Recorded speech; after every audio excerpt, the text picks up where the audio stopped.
Just realize that was not that I wasn't in past. But isn't it that you and these kings were not in past, nor is it that all of us will not be again in future?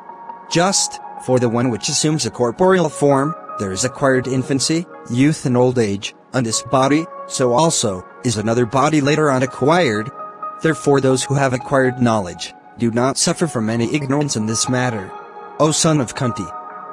These contacts with bodily organs of moment, that is, of things in the external world, which produce cold and heat, or happiness and unhappiness, come into existence and die out. Therefore they are non-permanent, that is, destructible.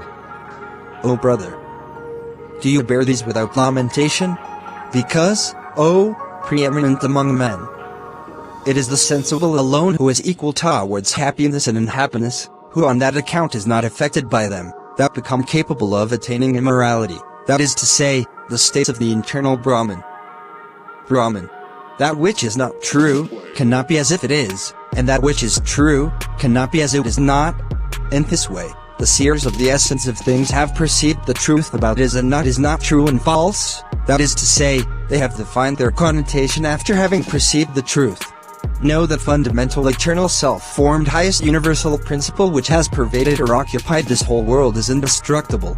These bodies acquired by the eternal, indestructible, and unimaginable owner of the body self-existent are said to be perishable, that is non-eternal. Therefore, fight over brother. The self-existent is never born, nor does it ever die, nor is it that it having once existed, will not be again. It is unborn, everlasting, immutable, and primeval, and is not killed, though the body is killed. O Partha! That man who has realized that it is indestructible, how and whom can he cause to be killed, and how and whom can he kill? Just as a man, casting off old clothes, puts on others and new ones, so the proprietor of the body, that is to say, the self-existent, which owns the body, casting off old bodies, becomes united with others in new bodies. Weapons do not cut it that is self-existent, fire does not burn it, so also does water not moisten it, the wind does not dry it up. This self-existent which is uncleavable, uncombustible, not to be moistened, and not to be dried up, is permanent, all-pervading, stable, immovable, and eternal, that is, everlasting. This self-existent is said to be imperceptible, that is, not perceptible by the organs, unthinkable, that is, impossible of being understood even by the mind, and immutable, that is, such as is not subject to the attribute of any modification. Therefore, knowing the self as self-existent to be such, it is not proper that you should grieve over it. Or, even if you believe that the self-existent is not permanent, but with the body is constantly born, and constantly dies, even then, O mighty armed, it is not proper that you should grieve over it. Because, to one that is born, death is certain, and to one that dies, birth is certain. Therefore, you ought not to grieve. All created beings are imperceptible in the beginning, perceptible in the middle, and imperceptible again in death. If this is the case with every being, then, O brother, where is the room for lamentation?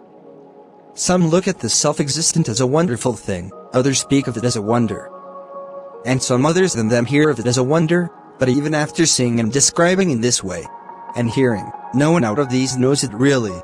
Besides, even if you consider your own duty, you ought not to falter on this occasion, because there is nothing more meritorious to a kshatriya than warfare enjoyed by duty.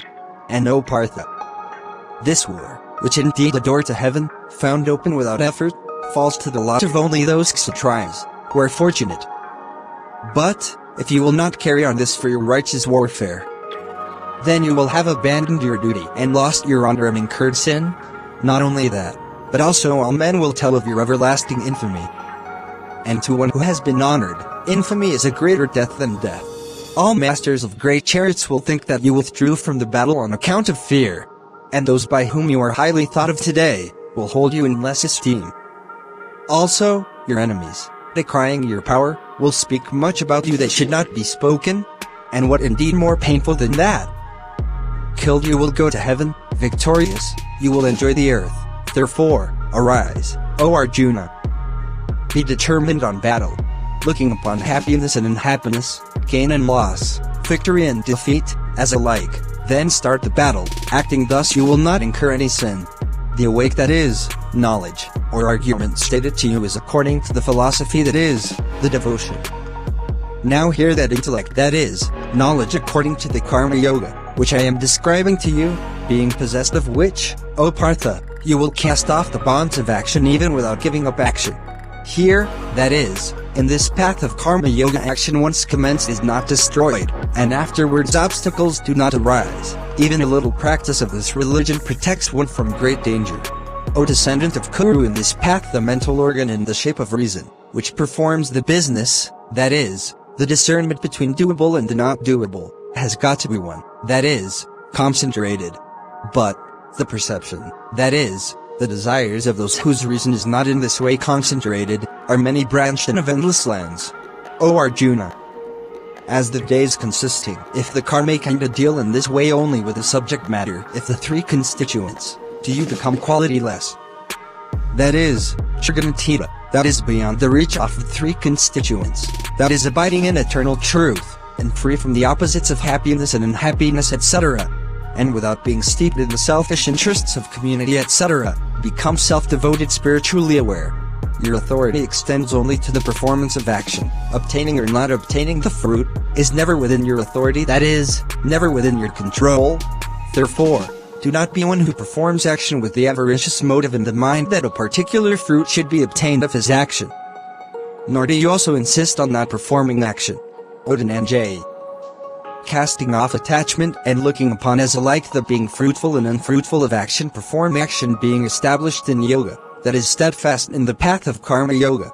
The mental state of being equable towards the action being fruitful or unfruitful is known as Karma Yoga. For external karma is by far inferior to the yoga of the equability of reason. Therefore surrender yourself to this equable reason. Those seeking fruits of their work, that is seeking action with an eye to the fruit, are unwilling, that is, lower on lower level.